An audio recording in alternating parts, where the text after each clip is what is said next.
Today we are going to learn about Newton's second law of motion. Now, Newton's second law of motion is something which you might be experiencing a lot of times in your day-to-day life. We will be studying in detail what is Newton's second law of motion.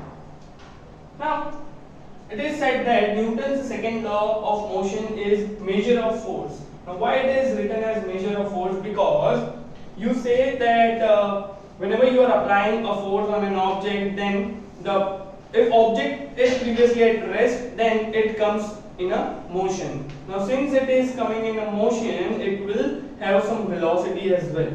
Now, since object has velocity, it might be possessing momentum as well. We have studied in our previous lecture that linear momentum is given by mass into velocity.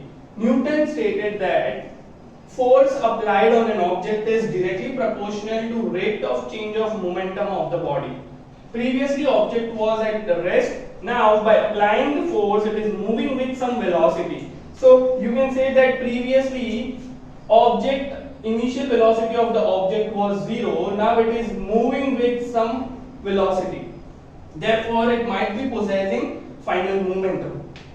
You can say over here that P is equals to mv. So by substituting value of P in this equation, you get F is directly proportional to d by dt of m into v. Now since m remains constant, m is mass of the body and it will remain constant for a particular body. That comes out of the derivative, and F is directly proportional to m dv by dt. Now we all know that change in velocity upon time is acceleration of the body. So dv by dt comes out to be a, and when we remove this proportionality sign, we need to introduce a constant over here, the value of which is 1 in SI and CGS system of unit. So we come with the formula, interesting formula of force, that is mass into acceleration. How you need to remember this? By a small trick, that is F is equals to ma. I repeat, F is equals to ma. So formula for force comes out to be mass into acceleration. Since this second law talks about force on an object, therefore it is stated as Newton's second law is measure of force. Now we will be learning some important note based on this formula. Force is equals to mass into acceleration. You all know that F is equals to mass into acceleration. If we talk about magnitude of the force, and it can also be written as dp by dt. In place of p, we can write d and v by dt. Now, let us consider that mass and velocity, both the terms are variable for a certain object. Then the formula for force comes out to be m dv by dt plus v dm by dt. Because you know derivative of u into v is equals to u derivative of v plus v derivative of u. This is the concept of mathematics. You might have learned in mathematics.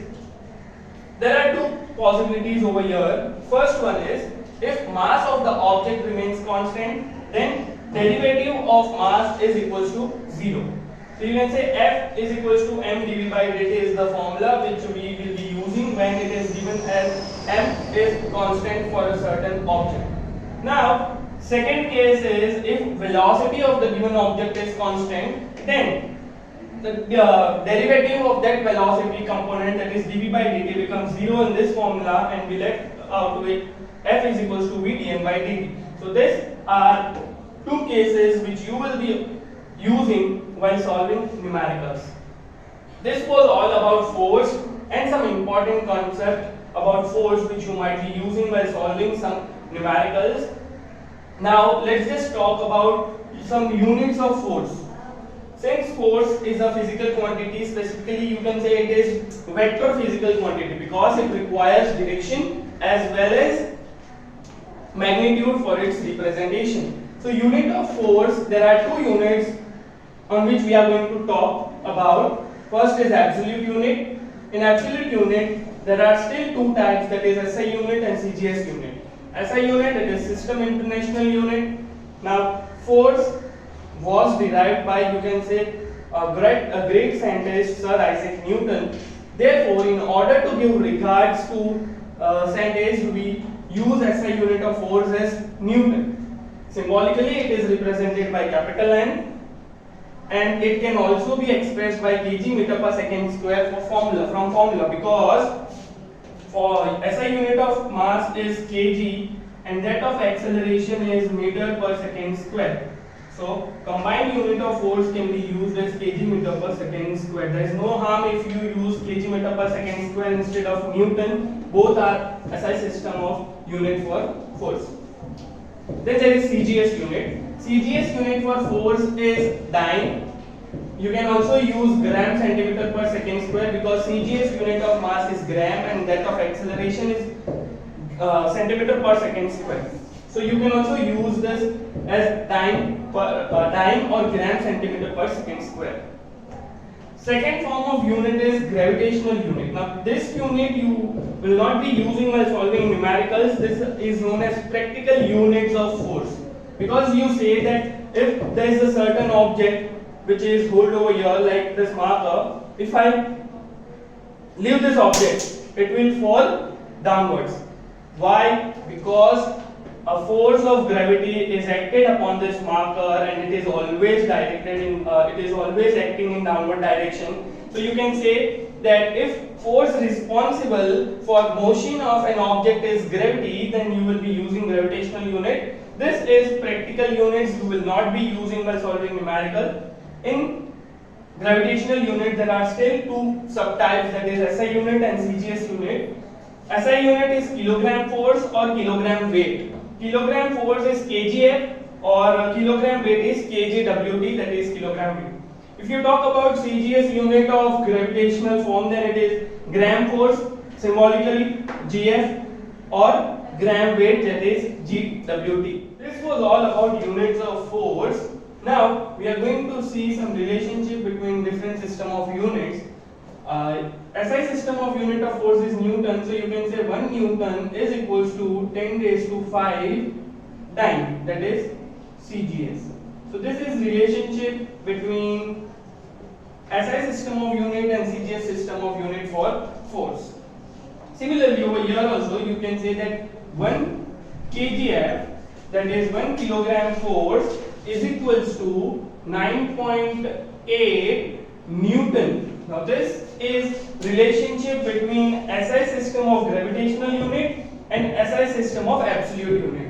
This is very important, which you might be using while solving numerical. 1 kgf is equals to 9.8 Newton. On the other hand, you can also write 1 gf, which is equals to 980 dyne.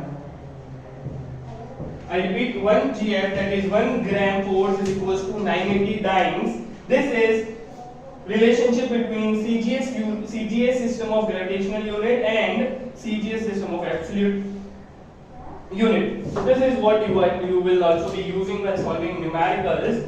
In the next part of this session, we will be learning about elevators and we'll be solving some numericals as well.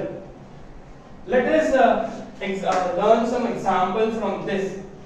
You all might be watching cricket matches, right? So what actually happens when cricketer runs to grab the catch which is high above in the sky? At the time of catching, you might be seeing that cricketer lowers his hand to catch the ball, due to which it increases the time to catch the ball.